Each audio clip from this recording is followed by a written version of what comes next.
কাউকে ফলো করা ভালো, কিন্তু কাউকে কপি করা ভালো না।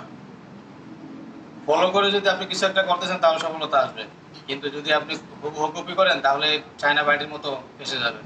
দেখেন উনি কি কত সুন্দর ফেসে গেলেন।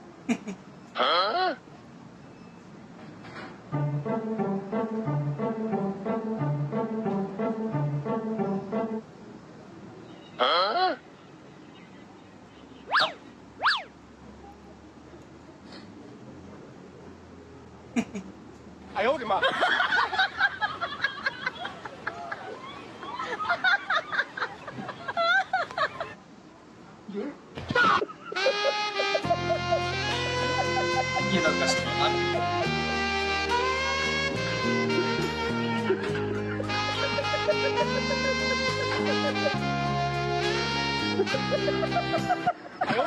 কি দরকার ছিল আমার?